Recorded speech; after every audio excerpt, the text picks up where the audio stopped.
Hey, what's up, everybody? It's Nick from MMA Pixels here with Jason King. How are you doing, Jason? I'm doing well. How are you doing? Doing great, man. You got a fight coming up January 19th at Valor Fighting Challenge 54 against Jason Wolf. It's going to be at welterweight, correct? Yes, sir. 170. What do you know about Jason? Um, Honestly, I don't know too much about him. He's fought for a couple local promotions in the area. He's a gritty dude. From the fights that I've seen from him, he's not super technical in any one area. He's just really tough in all areas. I believe this is his first fight at 170. He's been a 155 pro. Up until now, but his last one or two fights, he's missed weight, and he's missed weight pretty badly. So I'm pretty sure that's the reason for him coming up to 170.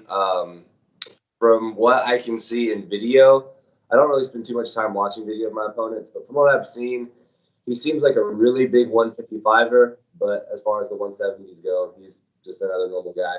So that's what I got. He's a gritty guy. He'll be a little bit shorter than me, but I'm 6'3", so just about everybody is in my division.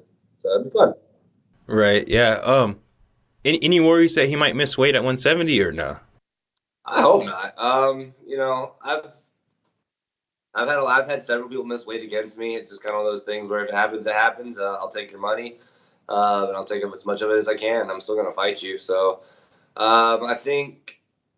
Yeah, I met him after my last fight. They did like a stare off with both of us after my last fight. He happened to be in the crowd. He didn't seem like he weighed any more than 190, and that was in November. So I'm hoping that he lost 20 pounds in the last 2 months. But we'll see. If he misses weight, it'd be what it be. Not too worried about it. That's interesting. You said that you guys faced off after your last fight. Is this part of a tournament, or how did you guys already have a fight lined up? No, they just. I honestly didn't even know who he was or that he was my next opponent or anything. But the promoter said, "Hey, your next opponent's out there." I don't really know if he had already agreed to the fight, or if they'd already talked to him about the fight. I don't really know how it went. I do know that the last thing I said, like post-fight interview, was, they asked me, who I wanted next, and I said I don't care. I'll take anybody, anytime, anywhere. And maybe he was just the guy in the crowd that said I'll do it. So I don't know. But he signed up for it, and knock on wood, I haven't had an opponent replacement. So my last fight, I went through 5 opponents in like 5 weeks. So I'm just happy to have the same guy at this point. So yeah, that's what. I don't know how exactly he signed up for it, but he was there and we did the face off. You seem pretty carefree about like not really worrying about what happens getting to the fight. Just hope everything goes through. Obviously, you just mentioned that you had experience with a bunch of stuff going wrong. Is that the way you were the first time that happened, or did you learn how to deal with it since then? Well, that wasn't the first time it happened. In 2018, between like June and November, I went through like probably 3 different potential fights. Only ended up fighting in one of them. Had like 8 different opponent replacements. Fully people backed out. I didn't fight. One time I had to back out of a fight for an injury. And it's one of those things where, in the middle of 2018, there I was so anxious and so, ready to fight that it grates on you when things out of your control happen.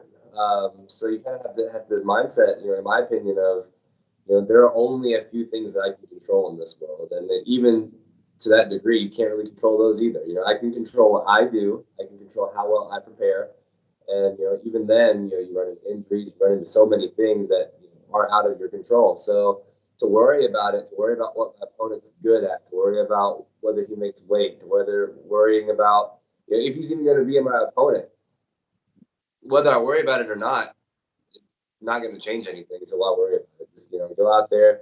My job is to go out there and fight, do the best that I can, and to the degree that I can control that, I will. And other than that, it's all out of my hands. So, I think I've already said it. Be what it be. Yeah. Right, right. You said you got to focus on yourself. Where are you currently training at? I train at Knoxville Martial Arts Academy. That's where I've done my entire professional career. I actually moved to Knoxville to train with them. Um, a lot of, I guess, probably obviously the biggest thing that we have is Ovin St. Preux, the top 10 ranked light heavyweight. He's done his whole pro career here, and Coach Eric Turner and Coach Joey, they built something that I 100% absolutely believe in, and I do all of my training there Monday through Friday, and then I also train strength and conditioning at FBS Combat, also located in Knoxville. Oh well, having like a UFC veteran, a guy that's at the top of the game, does that help you out in the gym, knowing that like that's obtainable? That could be you. Of course, yeah, absolutely. Vince has a story that some people know, some people don't. But I mean, he started his pro career out 0-2. He eventually moved to 3-4, and that was kind of his turning point. He asked the coach, he's like, how far can I make it if I do everything that I can do to make it? And Coach Eric told him is like, if you give me your time and you give me your max effort, we'll make it to the UFC. And lo and behold, they did. They went so far as to fight. They fought John Jones for the title. So I mean, they've done it all from literally nothing. From training in Eric's garage to fighting in Vegas against John Jones for the UFC title. So to have that role model, to have that person who already blazed the trail for me is a tremendous help. We know all the right people. We know what direction we're going. They've been there before, so they're just kind of pulling me along as we go. And also just having Vince around to mentor me and, how best to prepare. How best, not necessarily with training because that's my coach's job, but Vince is a professional athlete. And when I say that, he spends time taking care of his body because that is the way he works. So, I've picked up tips from him on, where to, wisely spend my money in terms of, rehabilitation and recovery and things like that. And having him there in the gym just to, let us know, like, hey, I've been here before, I know the way, is a huge help and it's a huge blessing. Right, absolutely. I know there's not really much money in MMA at starting out. You obviously aren't in the UFC, so financially, does anything hold you back from training like OSP does? Like, is there something that you wish you could do to get to that level, but you just can't because financially?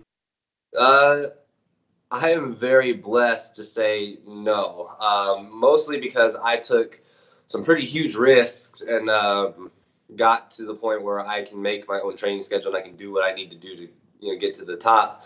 As far as like local pros go, I make okay money. Obviously not enough to like make a living or anything, but probably 3 years ago, 4 years ago, I kind of had that turning point of, I have nobody can fight forever. People get older, people get injured. The longer you're in this game, the more it hurts. I have no delusions of the ability to fight until I'm 50, 60 years old. So, I have this finite amount of time to do something with this career if this is what I want to do it. So I was working in a very comfortable job with a nice office and a salary and good benefits, all this stuff. And one day I just quit. I quit to start my own business. I actually, out of FBS Combat, I'm another personal trainer there, and they allowed me to open up my own business and set up shop in there. And I hit the ground running and I have clients, but I can put them in a schedule that allows me to train as much as I need to. And if I need to be off, I'm off. If I need to hustle for some more money, I can hustle for some more money. But I have the job that allows me to do that and to chase my dreams for as long as I want to chase them. Right now, I don't see an end to it right now. I know eventually it will come, but for the time being, I'm in a very fortunate, very blessed place to be where I don't have to worry about things like that, financially, things I wish I could be doing. I'm doing it all.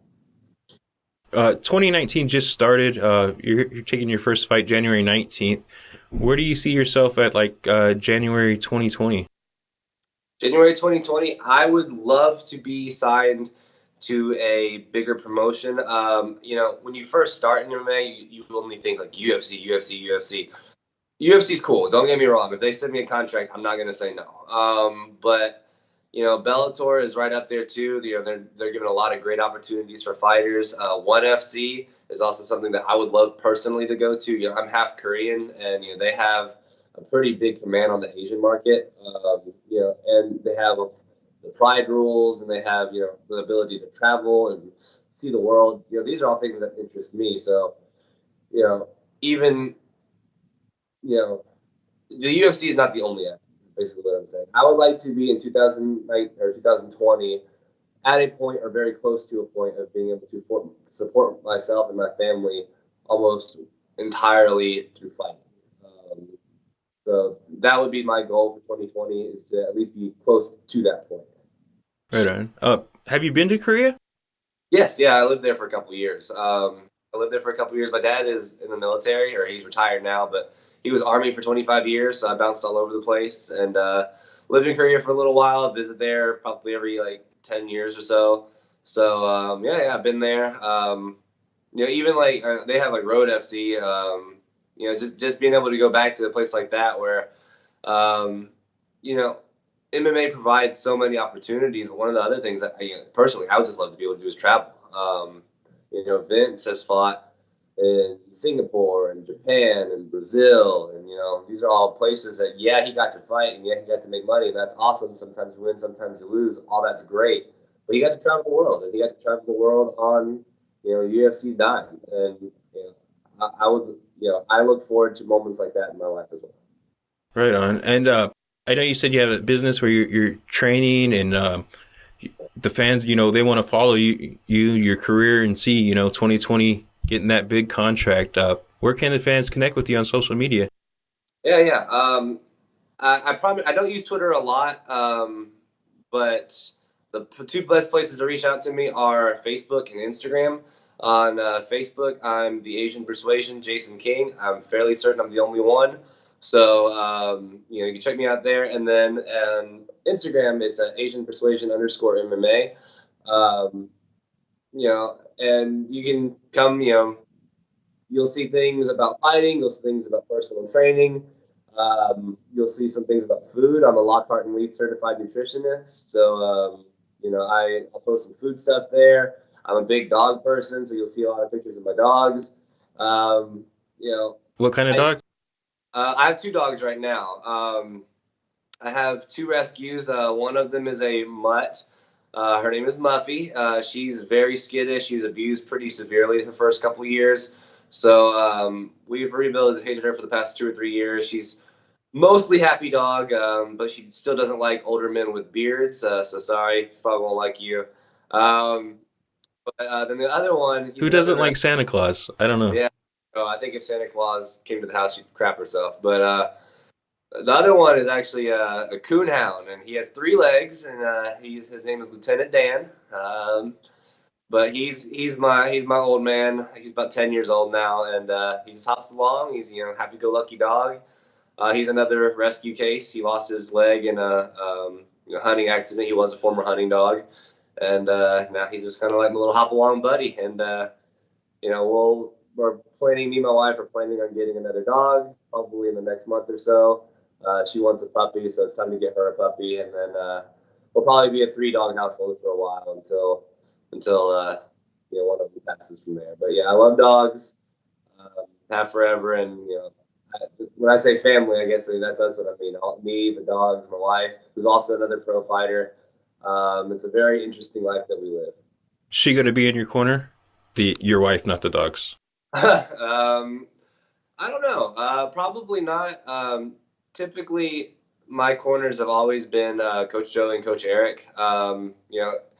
If she wants to be the third person in the corner, by all means, she's allowed to be. But I have really trained my mind and my ears to focus in on one voice, and that is Coach Joey or Coach Eric. So even if Joey says anything, he'll say it to Eric, and then Eric will say it, because I find his voice in the crowd, and that's what I listen to. So she'll be there fight night. She'll be walking out with me, all that good stuff, and it's an interesting life we live. Not many people get to say that they get to hit their spouse on a pretty regular basis, and it's okay. It's not abuse. So it's an interesting life. It's all right, but you'll get better. You'll eventually start getting the better of it. Yeah. I'm just kidding. I appreciate your time. Jason King, Valor Fighting Challenge 54, January 19th in Knoxville, Tennessee. Yep. Thank you for your time, Jason.